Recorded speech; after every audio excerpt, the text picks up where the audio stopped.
Halo guys, aku Bro Rian. Ini merupakan salah satu video yang agak berbeda kayaknya. Formulanya agak berbeda, formatnya agak berbeda dari yang video-video sebelumnya yang aku upload. Ini kayaknya agak berbeda dan ini membawa ciri gaya podcast. Dan ini merupakan salah satu podcast pertama yang aku akan upload nanti. Nah, dan ini merupakan salah satu orang paling pertama yang aku undang.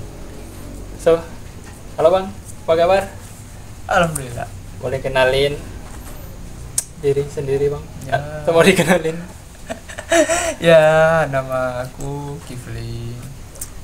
Aktivitasnya kerja di salah satu PT.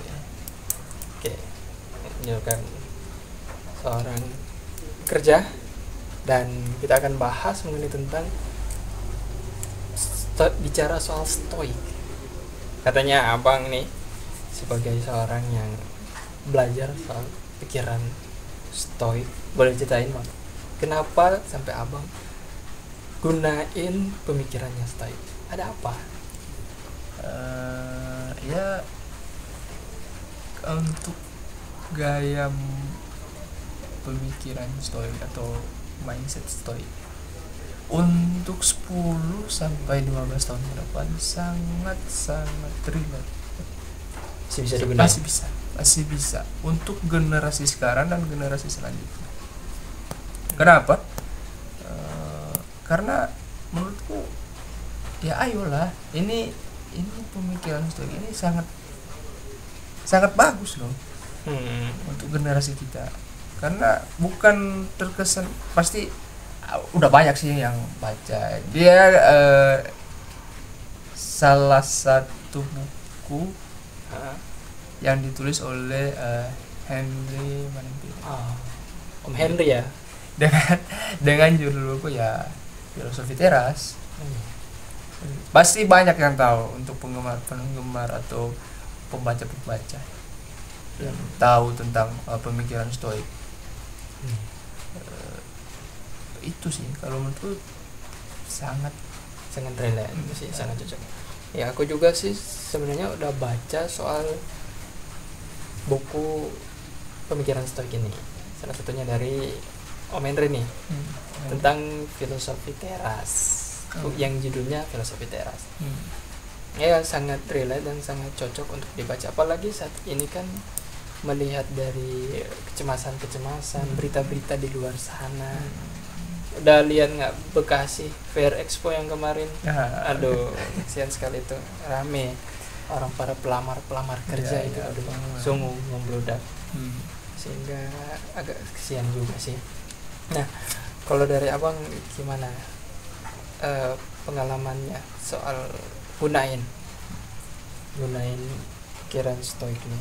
Apakah abang pernah punya masalah apa dan sehingga aku gunain yang awalnya ketika hadapi masalah ini abang itu menggebu-gebu atau gimana, tapi ketika baca ini kok agak berbeda? Setelah baca atau mencoba mengambil gaya mindset stoik, ya waktu itu di situasi lingkungan yang toksik, tentu sampai dengan keluarga. Sampai dengan keluarga bisa dibayangkan, wah ini nggak lain ya. Nggak benar ini kan.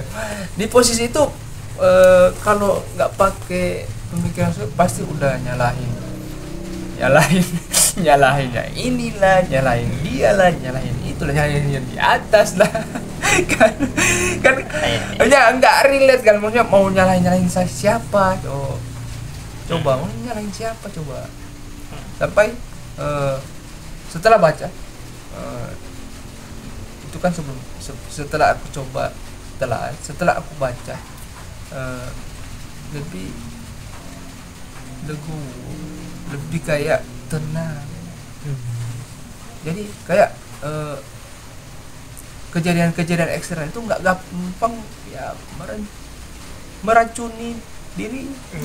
Nggak bisa kayak waktu itu kan nggak kalau mau dibilang bisa tidak terkendali, bisa harusnya bisa tidak terkendali, tapi karena sudah mencoba berpikir atau ikut gaya mindset stoik sampai ya sampai tergesa-gesa.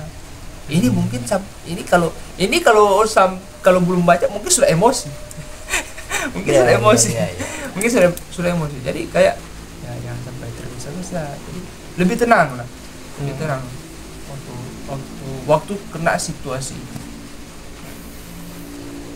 Agak berat ketika kalau misalnya mungkin ketika ada orang yang belum sempat baca ini, orang belum tahu cara menghadapi ini, POV-nya mungkin agak berbeda. Mungkin dia akan marah-marah, maki-maki, kata abang sih, maki orang sana, maki yang pencipta.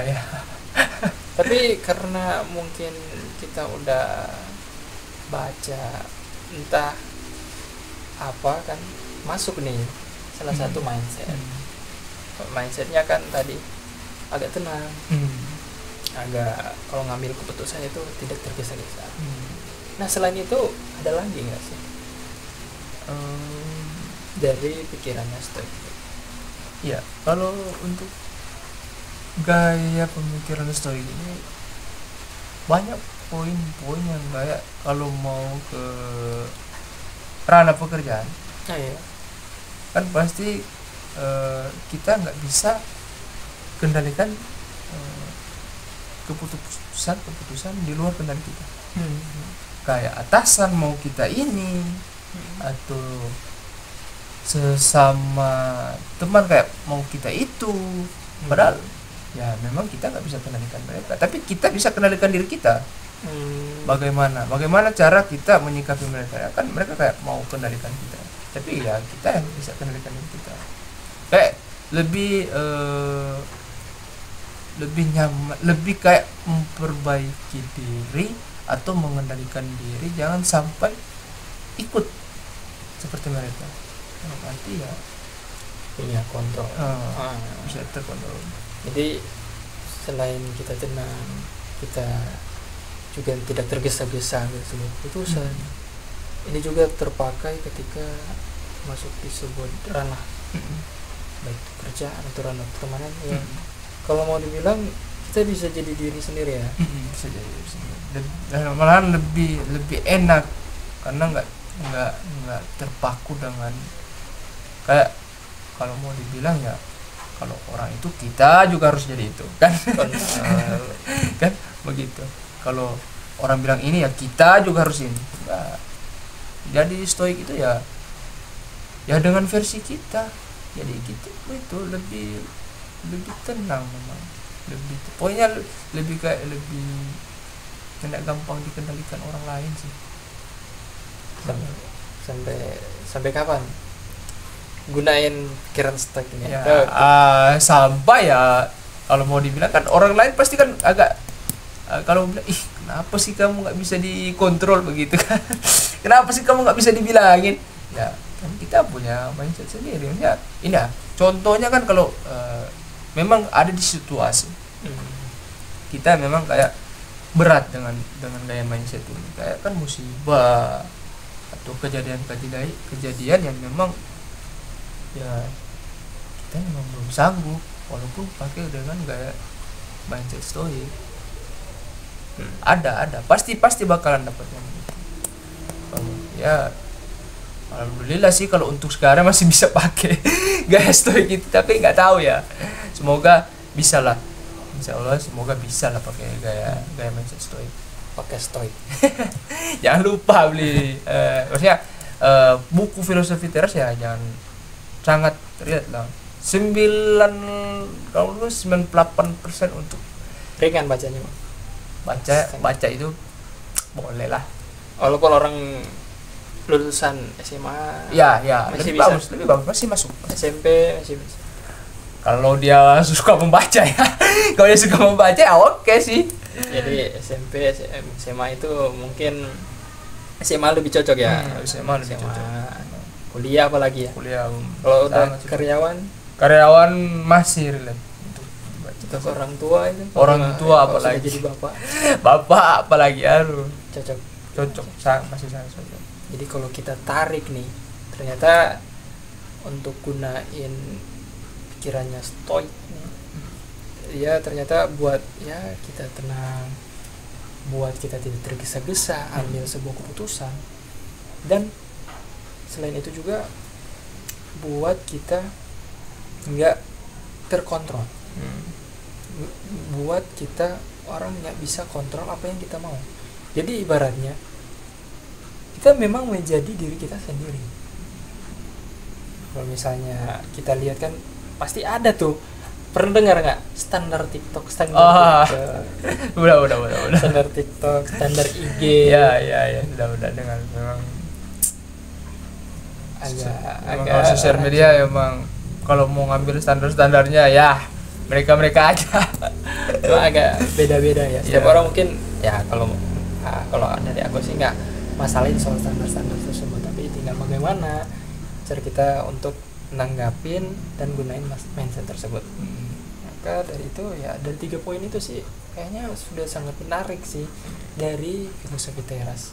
Nah, sebagai penutup, kita nggak lama sih untuk podcast yang baru aku buat ini ya. Jadi kita nggak lama-lama aja sih Bang, mungkin nanti di next time, tapi boleh nih Abang kasih closing statement atau kata-kata penutup ya. Pesan sih, ada salah satu pesan dari salah satu filsuf dengan ya salah satu jalan menuju kebahagiaan ya jangan khawatir. jangan mengkhawatirkan yang tidak bisa kita kendalikan. Itu ya yang dibilang sama Epictetus. Okay. Itu sih ya. Thanks Bang untuk hari ini udah bisa hadir, dan jangan lupa teman-teman untuk tulis pendapat kalian di kolom komentar. Thank you Bang. Selamat malam.